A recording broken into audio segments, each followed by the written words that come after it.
Hey, you guys, Kareem Jackson, you are live on the set, and I'm going to take you around the world with me. My dream as a minimalist CEO, turning my clients' dreams into reality is what I do, showing that success is truly for everyone. Hey, you guys, I've got new shows weekly. Stay tuned and live your best life.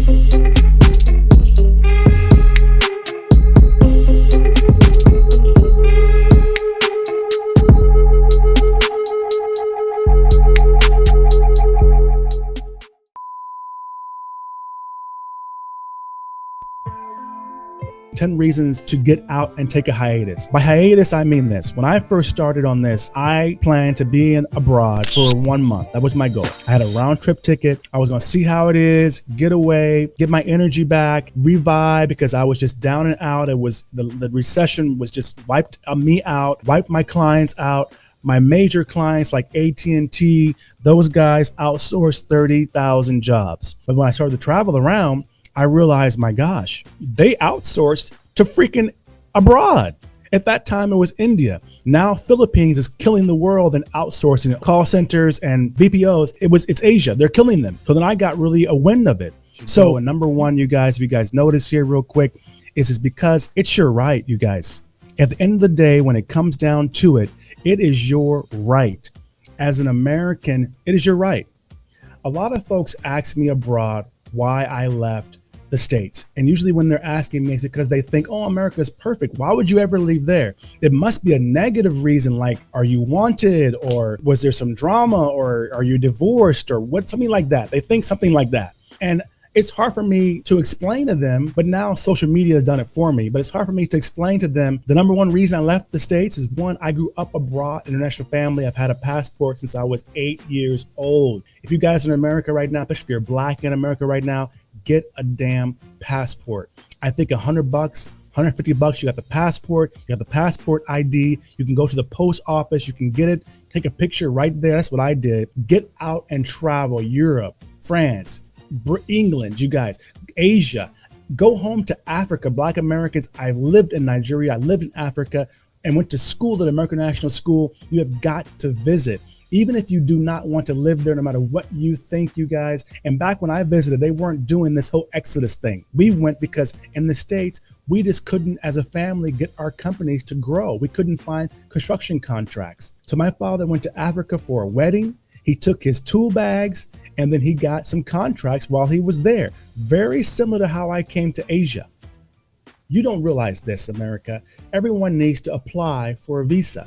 Technically, Americans, and we travel the entire world, we do not need a visa. So to us as Americans, there's no visa. You just go. And that visa can be for 2 weeks or 21 days or 2 months. It depends on the country you're going to, but you need to freaking get a passport. You need to travel because as an American with that passport, it is your right. You're paying 50% taxes in America. You know this. You have your employment tax. If you're an employee, 20, 30%. You have your sales tax. In California, I think it's 10%. So now you're at 30, 40, 50% already. Then you got sales tax, 10% when you buy it at certain places. Then you've got your property tax, your car tax, your death tax, all this stuff you're paying so that you have the first world country. You're the great America, so wonderful. And the truth of it is you're paying so that partly you have the right as an American citizen and passport holder to travel the world visa free. There is no issue. So why would you not do that?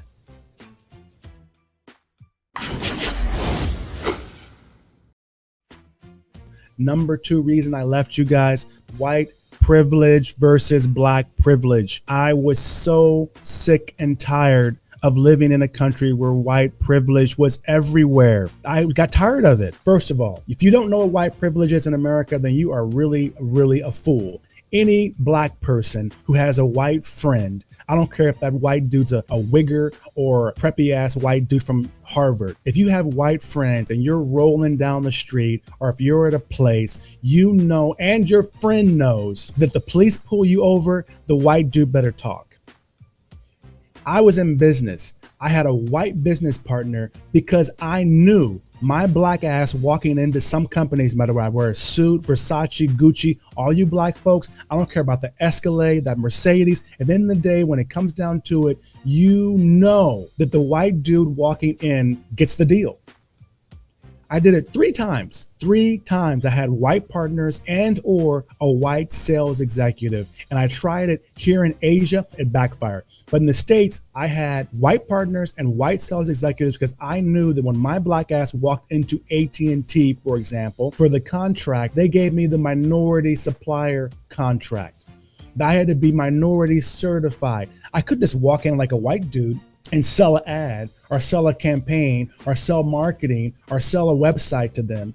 I couldn't do it. Once they saw me as a black American man or black man in general, they all of a sudden said, oh, the only reason we're going to do business with you is for the tax break. So they call that minority supplier. I'm gonna tell you this, a white dude can walk in, take them to Houston's or go have some steak at Ruth Chris Steakhouse, right? Talk the deal. He can open the company the next day, get the contract from the company, which has happened with the president. And then tomorrow he got the contract for $1 million, $30 million, $100, whatever the hell it is, right? I realized that as a young guy and as a black American in the States, clean cut. I never had long hair dreads like this. I never had a beard. I was clean shaven. I wore suits and ties, Italian made every day. Loved my shoes. I had Gucci and Prada and all those Kenneth Cole shoes before anybody in the States ever had them. I had the Trump ties. Yes, I did. I had it all. And let me tell you this too. I don't like Trump. I don't vote. I vote for Obama. But you know what? For 20 years, for business reasons, I've been a Republican in the States for 20 years. I don't vote Trump. I don't like Trump. I'm not a Trump supporter, but I am Republican, a black American Republican. White privilege got on my nerves. A lot of folks back home, they wonder why I closed the company down, why I outsourced. I got sick of paying politicians. I got sick of paying white folks to be the front for me and taking half of my ass. So anyway, white privilege versus black privilege. Now you asking me what black privilege is? I'm tell you this. Abroad, they actually, especially now with this crap in America, they like black Americans a lot more than white Americans right now. Here, I can experience black privilege.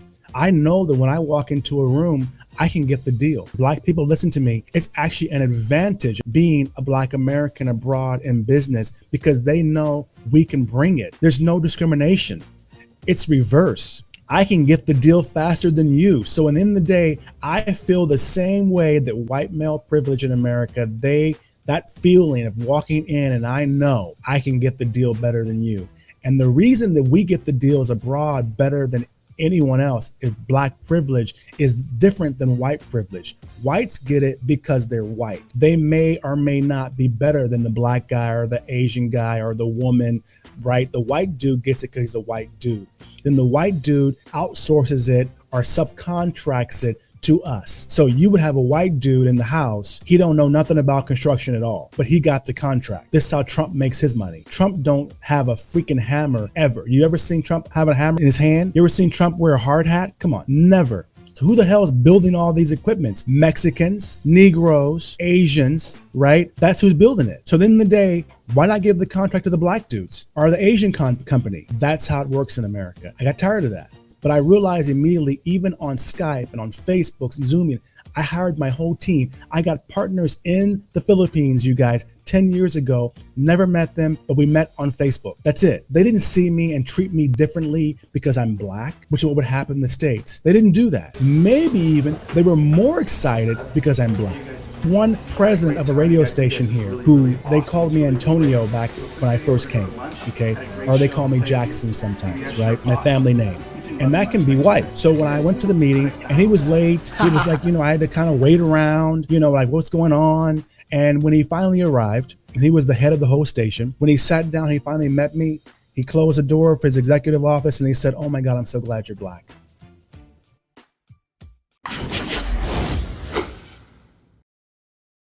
You guys, that leads me to number 3, you guys. I wanted to be and a racism-free lifestyle. And for a lot of black folks in America, a lot of Latinos or wherever you're at, you think that this is an unrealistic thing. I'm gonna tell you this. I have no idea about racism in the last 10 years. There is no racism here. So at the end of the day, if you don't know what that means, if you think that I'm crazy, then you know what? Think about where you're living then. Because racism-free, I want to live it. I sensed it. I saw it. I knew friends that worked abroad. I know friends that had companies abroad. I have white boys, that I knew that lived on the beach in Long Beach, California, because their company was in India or in China or here in the Philippines. And they would tell me, or they would see their posts online. I'm thinking, how the hell is a black dude hanging with the police abroad?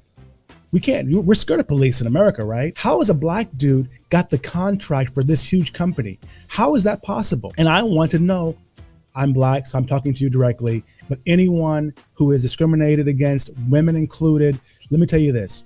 If you are a minority, especially a black man, and you are an American, and you are slightly successful, if you work a damn job and you pay your rent on time every month, if you have a small entertainment business or coffee shop or anything like that, and you are semi-successful, you can survive and prosper anywhere in the world. And let me explain to you why. What happens is this. This is where white men messed up, and this is the reason I think that many whites are hating blacks right now. And they're pushing it also on Muslims and Filipinos and Asians and all that crap. It's because you can survive anywhere in the world, because what slavery did, the blessing of slavery, how they made us work, how they made us have nothing, live in dirt and be slaves in cotton fields and slaves to them, very much like Jews when they were slaves in Egypt. We knew all the skills. We know how to drive, irrigate, cotton, everything. We can work in the rain, sun. That's why we're great buffalo soldiers,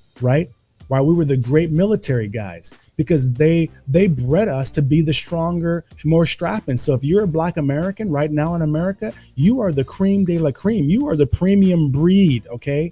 Even me as a successful business person, I knew that if I gave you this mug as a business person, right? I said, hey, here's a mug for your business. I knew that my mug had to be 10 times better than the white guy's mug for you to give me less than you would give the white guy for his mug. And that's how I did it. You thrive, you boom, because there's no shackles on you anymore. You're free, right? There's nothing holding you back, so you can thrive because there is no racism to hold you back. You are free. You guys, number 4 was 50 to 100 times earnings. It's how I saved my company. It's how I believe that you can save your company, because one, yes, it's cheaper to live here with dollars. And if you're a working class person, you can save money, go abroad, live cheap, and you can do that. And truthfully, a lot of white guys, that's what they do. But a lot of black folks, that's not what we do. We want to contribute. We want to help build. So if you go to Africa, for example, I think $1 equals around 100 there. Here it's about 50. So somewhere outsource 50 to 100 times your money goes further. So if you're making $1,000 a month, $2,000, $3,000 a month in America, abroad, you're rich. But it's hard to appreciate your American school education when you're in America. So that leads me to number 5, you guys. When I went abroad, I realized that my American education, which of course is criticized as black folks, I love this picture here because all these black folks here in this room, if you're one of these black folks in one of these schools, understand this.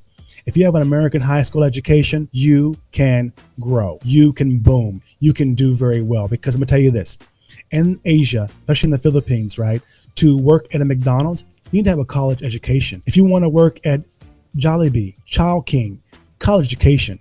If you want to work at a hotel like the Hyatt, the Westin, the Crown Center, if you want to work at the hotel, Motel Holiday Inn, you need to be a college graduate from a 4-year college. But America, you don't, right?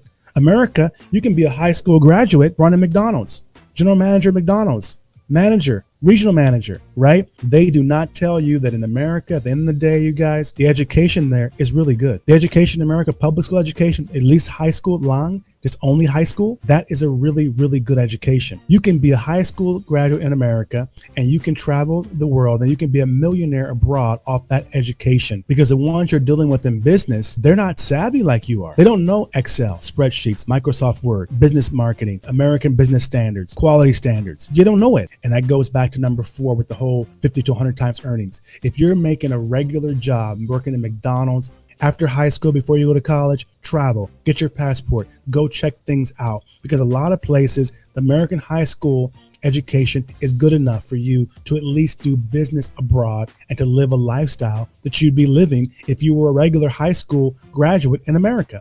That was what changed it for me. That was what I saw.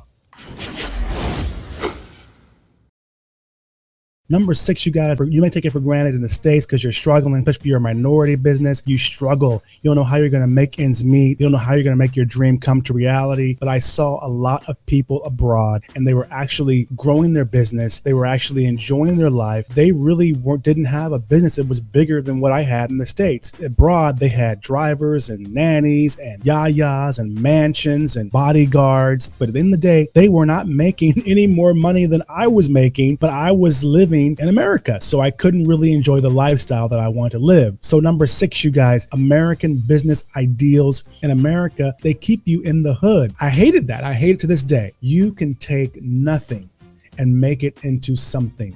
American, whether you're black or white, doesn't matter. We call it bootstrapping. We call it from zero to hero. We call it from shit to something, right? That ideal is very American. Everyone thinks you need money to start a business. That was it. You say, oh, I want to do this, I want to do that. And they say, oh, I have no money. And they stop. They don't do anything. They think that it takes money to start a business. That is the ideal that they have here. The whole, it takes money to make money, that's an old ideal. In America, we know that that's not true. The American business ideal is we know that you need brain. It wasn't about taking $10 and making $20. That's great. We can flip. That's another type of business. But initially, to get started, it doesn't take money. And we know that as an American. So when we go abroad and we have a little bit of money, but our brain is right, we realize the American business ideal is really, really valuable abroad, because many people that I consult with now, the basis of my consulting is that I know how to go from 0 to 100. The American idea, especially for Black Americans, allows you to succeed anywhere in the world. All you need, typically, because all I had was an idea with a little bit of soil on the idea, a seed of the idea, put some soil on it, put a little bit of water on it, and get you a passport, get you a plane ticket, and travel. That's what I did. But at the end of the day, you guys, my number 7, you guys, I'm going to tell you this right now. So success is for everyone. We've been saying that for like 20 years. But the truth of it is, I'm going to tell you what the translation of that is: an average nigga can do really good abroad. Hate saying that term. I know you guys know what I mean, but the average. So don't let whatever situation you have back in the States hold you back. Realize success is for everyone. You can claim it too. And one of the reasons I left the States, because I really saw a lot of my folks around me struggling. And realize when you leave the country, there's no racism for you anymore. So success is truly for everyone. It shows to everybody. A lot of the guys you see in business back home in the States, they were a teacher, especially the white guys, right? They worked at a company. They were a corporate. They worked at a factory. They were in the military, things like that. But here, they're millionaires, multimillionaires, and they live well. They have a big house. They got a freaking butler. They got a nanny. They got a beautiful wife. And I'm going to tell you, it's because they left and they changed their lifestyle. They live abroad, and the average person can do really good abroad. So why not you? So at the end of the day, you're going to be in the same situation. Number 8, you guys, for me, I left because there's a big false sense of success ideology out there. I really believe that there's a false sense of success. In America, this guy in this picture, you see this homie right here? Success is that tie, that jacket, that car, that cufflinks. This is what you call success in America. This bling bling, this show off. But you know what? You don't need all this stuff to be happy. But you don't need a car. You don't need a suit to do it. You don't need any of that to do it. You don't need to buy name brand stuff. I'm not saying don't make money. What I'm saying is the false success ideology in America, I want to get away from. I didn't hate it. I was good at it. I look good in a suit. I look better than this brother right here does in a suit. I used to be a model for International Mail. But at the end of the day, I got tired of the fact that I felt I had to have it. And when I was trying to get free and to free myself, the frustration that I had, the fear that I had was, can I make money and really grow without all this stuff? That is why I changed it. So the false success ideology, that's why I left. I want to be able to wear linen every day, not just for the white party. I want to be able to live on the beach, not go to the beach. I want to be able to live a simple life and be happy, not make money, then not be able to enjoy the simple things in life. In the military, I had to be clean shaven every single day. So it's hard for us to achieve success wearing flip-flops and slides and crap and t-shirts and being a minimalist. We need to have all this crap around the house to show off to people that we're successful, or they don't trust us.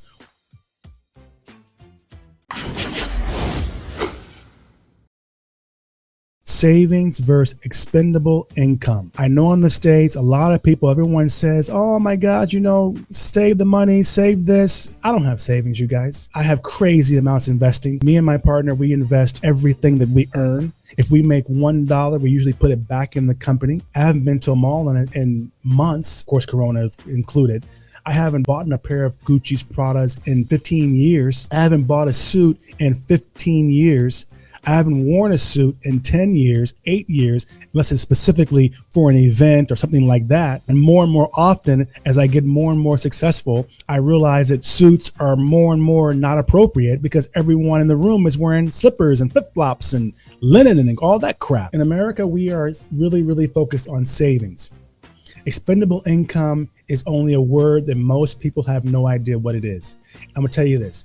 I left America because I wanted to have expendable income. I did not care about saving. Usually you're saving to spend anyway. If you don't have expendable income, then you need to freaking save. If you don't invest your money, then you need to save. But at the end of the day, I've been investing in business in my life for 20, 30 years. I would make money. I would go buy calling cards. I go make t-shirts with my logo on it, or I make uniforms, or I would go and get a website, or I would invest in product to sell, or I would go be paying to get gas in my car to go to a closing of a deal. Initially, people would say save. I'm thinking save for what? You're saving money to go to freaking Hawaii. That's not savings. You're just holding on to it. But then I realized when I started traveling and meeting people that traveled, whatever job you had before Corona, or you have right now, or even a business you have, whatever you make gross income before taxes, before anything.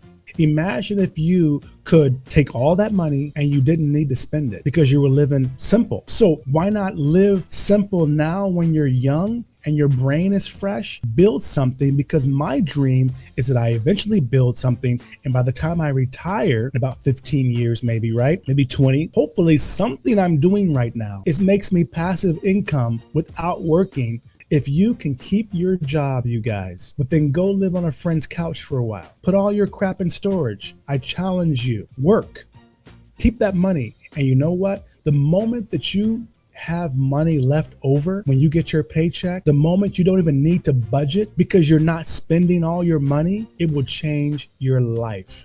Number 10, you guys, here at Live on the Set with Kareem Jackson, you guys, is votes versus economic value, you guys. In America right now, the elections are coming up. So everybody's caring about what Negroes want, and riots are happening because some white folks are mad and black folks are jealous. And so that's why they're killing us in the streets and they're rioting right now. And all the politicians are trying to scamper around to get black votes and gay votes and Mexican votes and old people votes.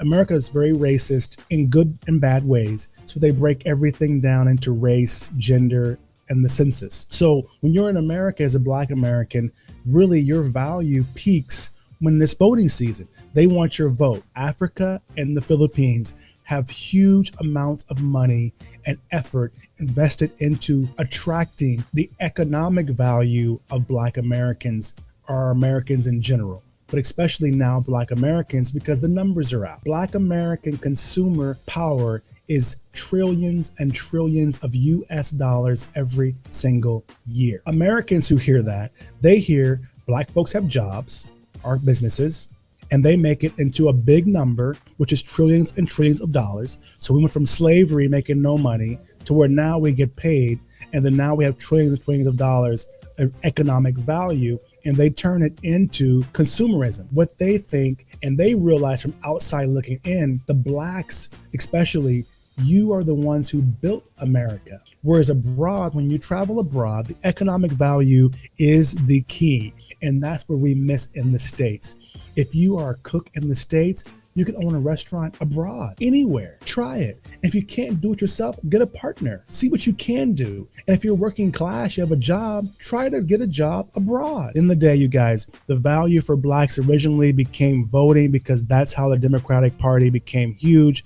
I told you before, I am not a Trump supporter, but I am a Republican. And I realize the votes are the big deal for them because that's how they get in office. So your value goes up and they want a black agenda. I really want to go somewhere where my vote wasn't a big deal. I don't vote here. I can't vote here, but my economic value is huge. I have a lot more respect for my economic value and I can support politicians and things like that and have more of an influence because my economic value is higher. Whereas in the States, the economic value is not a big deal. And again, I have a bonus for you, number 11. This is a personal reason. This is where I came from. This is my grandparents, you guys, right here. This is us. We came from this. This is how America looked back in the day. A lot of folks criticize Africa. They criticize the Philippines. Look behind these Negroes. That was America, y'all. So what are they talking about? Now it's a big city. Now there's a farm there. The ranch is beautiful and all the things are great because they weren't paying these Negroes. After that, they went here. I'm not going to forget where I came from. I'm very proud of where I came from. I know that if I hadn't come from this, I wouldn't be the strong person that I am now. I wouldn't be able to survive anywhere in the world like I do now. There's no slaves anymore in America technically, but you know what you're a slave to now? That. I wanted to be free. I wanted to be done with the stress. I wanted to be out of the situation. I did not want to be stuck in the situation I was in, you guys. I wanted to be free. And I knew that I couldn't do that in the States. And I don't mean the States is bad. I didn't criticize America. I love America. Beautiful country. Education is great. My friends back home and family are great. But the benefit to America, like I told you in the very beginning, our number one thing I told you was it's a right as an American to have a passport and to travel the world. I wanted to be free. I didn't want to be stuck there. And then here you're stressed out. You have no money. And so you're sitting up here stressed out because you really cannot have the money to go travel the world and see the world. You're too busy and stressed out just paying your bills every day. You can see what I mean. I wanted freedom. I busted my ass. I built a company, but I was stressed out because I had to keep busting my ass just to pay the bills. So that wore me completely out. Again, you guys, thank you again. I appreciate it. Remember, I'm Kareem Jackson. I help woke entrepreneurs, you guys. If you're woke and you're an entrepreneur, you can message me and I can help you to minimize your cluttered lifestyle, to outsource your business processes, to make more money and more profits. And also, I really help you to live the dream life you want to live by using tech like I'm doing to run your business. So keep that in mind. And again, cheers. And next, hey, local small business owners, entrepreneurs, and celebrities. Hey, you guys, I've got a secret to tell you. Go get that promo. Check this out. K&Co has a new website promo for $350. That's just 15,000 pesos, and your small business can have a fantastic website. You know how the guys are beating you out there, how they're getting customers, how they're online. Despite anything, they can keep going. They can still reach customers. People can still buy, see their stuff. Here, you guys, I've got the secret. They can still do it because they're reaching their clients online with their fantastic website. The promo, you guys, is just 15,000 pesos, $350. You can showcase your products and reach the world.